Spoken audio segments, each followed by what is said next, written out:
बिस्मिल्लाहिर्रहमानिर्रहीम। अस्सलाम वालेकुम। कैसे हैं आप सब? उम्मीद करती हूँ आप सब बिल्कुल ठीक होंगे। आज की वीडियो क्लास 6 की साइंस की बुक पर है और ये है जी हमारी फैक्ट फाइल नंबर 1। आज हम चैप्टर नंबर 3 एनर्जी रिसोर्सेज की रीडिंग शेयर करेंगे और आज हम रीडिंग शेयर कर रहे हैं आपके साथ पेज नंबर 36 की। तो आपने मेरी वीडियो को एंड तक देखना है। वीडियो अच्छी लगे तो लाइक कीजिएगा और चैनल को भी ज़रूर सब्सक्राइब कीजिएगा। चलिए स्टार्ट कर लेते हैं रीडिंग। तो मेन टॉपिक का नाम है burning fossil fuels. We depend on fossil fuels to provide us with energy to heat our homes, cook our food, power our factories, generate electricity and run our motor vehicles। वो कह रहे हैं कि fossil fuel जिसके मुतालिक हमने पीछे पढ़ा था पिछले बैक वाले लेक्चर में, तो फॉसल फ्यूल्स की ही मदद से हमें ताकत मिलती है ताकि हम घरों में हीट प्रोड्यूस कर सकें सर्दियों के मौसम में। इसके अलावा कुकिंग कर सकें। इसके अलावा साथ ही जो है फैक्ट्रीज में पावर्स क्रिएट कर सकें। इसके अलावा बिजली बना सकें। साथ ही साथ जितनी भी व्हीकल्स हैं इनको चलने के लिए, इनको मूव करने के लिए, इनको स्टार्ट होने के लिए फॉसल फ्यूल्स की ज़रूरत पड़ती है। Unfortunately burning fossil fuels provides harmful substances that causes air pollution. वो कह रहे हैं ना चाहते हुए भी जो है जो फॉसल फ्यूल्स हैं जब वो जलते हैं उनकी बर्निंग की वजह से क्या होता है कि एक हार्मफुल किस्म का नुकसानदेह जो है सब्सटेंस प्रोड्यूस होता है, जिसकी वजह से क्या होता है कि हमारी हवा जो है वो पोल्यूटेड हो जाती है, यानी हमारी जो एयर है वो गंदी हो जाती है। उसमें जो है हार्मफुल सब्सटेंसेस ऐड हो जाते हैं, हार्मफुल गैसेस ऐड हो जाती हैं। Two significant results of air pollution are acid rain and global warming। अब जब एयर पोल्यूशन ज़्यादा हो जाती है, क्वांटिटी में एयर में पोल्यूशन की मिकदार बहुत ज़्यादा हो जाती है, तो उसके रिजल्ट में दो चीज़ें हैं जो वो आती हैं, या तो एसिड रेन या फिर ग्लोबल वार्मिंग। इनमें से एक चीज़ ज़रूर इफ़ेक्ट करती है हमारे एटमॉस्फेयर पर। सबसे पहले देख लेते हैं कि एसिड रेन क्या है।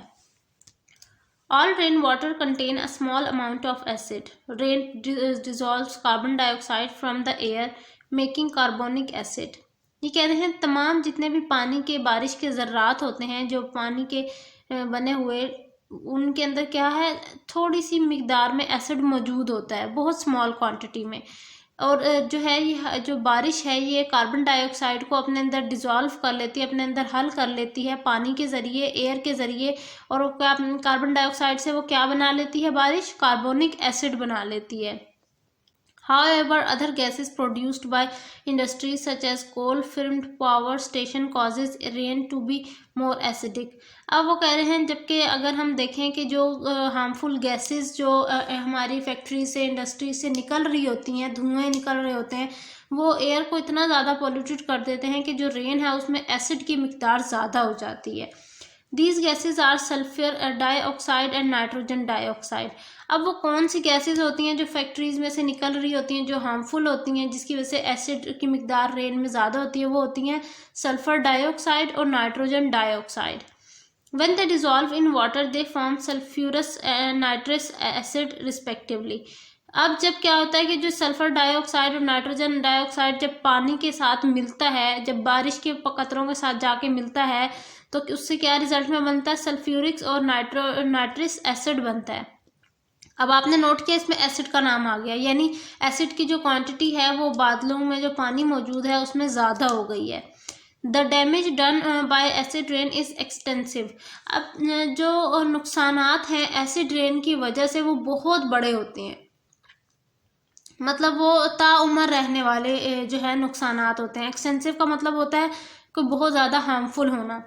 In many areas of the world, fishes in lakes and trees in forest are dying because of the acid rain releases poisonous aluminum from the soil into the water।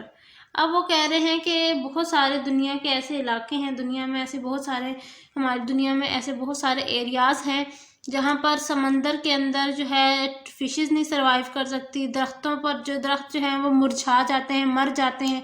और इन सब की reason क्या है? इनकी सब की रीज़न है acid rain. Acid की वजह से जो है ना वो स्पॉइल हो रहा है, क्योंकि पानी जब ज़ाहिर है जहरीला होगा तो वो पौधे भी ग्रो नहीं कर सकते और वहाँ पर एक्वाटिक जो लाइफ है वो भी डिस्टर्ब हो जाती है।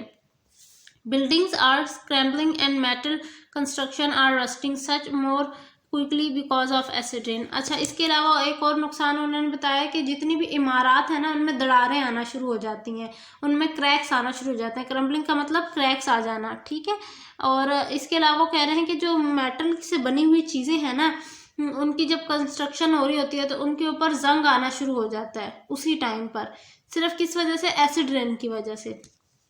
रस्टिंग का मतलब होता है कि जंग आ जाना। अगला टॉपिक है जी ग्लोबल वार्मिंग, जो कि बहुत ज़्यादा बड़ा अब इशू बन चुका है इस हमारे वर्ल्ड में, अर्थ पे। The earth is surrounded by air which acts like a layer of insulation keeping a heat in just like the glass in the greenhouse. वो कह रहे हैं कि हमारी जो ज़मीन है ना उसको घेरे हुए है एक हवा के अंदर एक गैस है जिसने घेरा हुआ है उस ज़मीन को, हमारी ज़मीन के हिस्से को, जिसकी वजह से जो हार्मफुल हीट की रेज होती हैं ना सूरज से, वो निकल के डायरेक्ट घर जो है हमारे घर यानी हमारी अर्थ तक नहीं आती। वो जो लेयर है ना वो प्रोटेक्शन प्रोवाइड कर रही है अर्थ को। Carbon dioxide is very good at keeping heat in, this is why it is called green house gas. और ये जो है ना कार्बन डाइऑक्साइड, ये एक बहुत अच्छी हीट एब्जॉर्बेंट है, ठीक है, यानी हीट को अपने अंदर अच्छे से समो लेती है, एब्जॉर्ब कर लेती है। इसी वजह से जो ये गैस है, जो ये हमारे अर्थ के बाहर जो लेयर है बनी हुई, इसे हम ग्रीन हाउस गैस कहते हैं। It has been very useful in making the earth warm enough food human life enough for human life, however the amount of carbon dioxide in the air is increasing. वो कह रहे हैं कि इसी वजह से जो है हमारी जो ज़मीन है जितनी उसको गर्माइश की ज़रूरत है उस तक उतनी ही गर्माइश आती है, एक्सेस जो है ना गर्माइश की नहीं आती। लेकिन क्योंकि अब कार्बन डाइऑक्साइड की जो मिकदार है वो हवा में ज़्यादा होने लग गई है, जिसकी वजह से जो ये ग्रीन हाउस गैस है ना, ये पहले ग्रीन हाउस गैस बन गई पहले, लेकिन जब एटमॉस्फेयर में एक चीज़ एक्सेस में हो जाए तो आप सबको भी पता होगा कि वो चीज़ नुकसानदेह होती है हमारे लिए। This in turn is increasing the greenhouse effects and causes the earth temperature to rise. This is called global warming. अच्छा जी, अब वो कह रहे हैं कि क्योंकि कार्बन डाइऑक्साइड की मिकदार ज़्यादा हो रही है तो उसकी वजह से जो अर्थ का टेम्परेचर है ना वो इंक्रीज़ हो रहा है बहुत तेज़ी से, और उस टेम्परेचर का इंक्रीज़ हो जाना उसको हम कहते हैं ग्लोबल वार्मिंग होना। Next paragraph. In the last 100 years, the temperature on the Earth's surface has risen by around 1 degree Celsius. This may not seem very much, but continued temperature rise like this will cause ice caps to melt, sea level to rise. अच्छा, अब वो कह रहे हैं कि पिछले 1000 साल से जो है हमारी जो अर्थ का टेम्परेचर है वो 1 डिग्री बढ़ा है। सुनने में तो ये लगता है कि ये कोई इतना ज़्यादा असर तो नहीं करेगा क्योंकि 1 डिग्री है, लेकिन अगर टेम्परेचर इसी तरह से इंक्रीज़ होता रहा तो उसके रिजल्ट में क्या होगा कि जितने भी बर्फ़ के चट्टानें हैं, जो आइस कैप्स हैं, वो सारी मेल्ट हो जाएंगी, और मेल्ट होने से क्या होगा, पानी का एक बहुत बड़ा जो पानी ज़्यादा अमाउंट में हो जाएगा अर्थ पर, और सैलाब और यूं की चीज़ें मसले मसाइल क्रिएट होंगे। इसके अलावा सी का समंदर का लेवल, जाहिर है जब आइस मेल्ट होगी वो पानी में कन्वर्ट होगी तो समंदर का लेवल राइज हो जाएगा। राइज होने की वजह से वही जो बात मैंने आपको अभी समझाई है कि उससे क्या होगा कि सैलाब और फ्लड वगैरह की सिचुएशन क्रिएट होगी। वेदर पैटर्न्स टू चेंज, इसके अलावा जो हमारा माहौल, हमारे घर इर्द गिर्द का जो टेम्परेचर है, जाहिर है जब वो इंक्रीज़ होगा तो उसके रिजल्ट में क्या होगा कि वेदर भी चेंज होगा, साथ ही फ्लडिंग का मसला ज़्यादा हो जाएगा। इसके अलावा लार्जर डेजर्ट्स, मोर ड्राफ्ट मतलब कहत साली हो जाना, क्रॉप्स जो हैं वो अच्छी से ग्रो नहीं हो सकेंगी, लेस ग्रोथ होगी क्रॉप्स की, जिसकी वजह से जो है कहत साली, इनडायरेक्टली कहत साली होगी, ड्राफ्ट यानी। The spread of disease carrying insects like mosquitoes which live in warm areas, और फिर क्या होगा, ज़ाहिर टेम्परेचर इंक्रीज करने की वजह से जो है मॉस्किटोज़ की जो प्रोडक्शन है वो इंक्रीज हो जाएगी और डिजीज़ ज़्यादा फैलेंगी।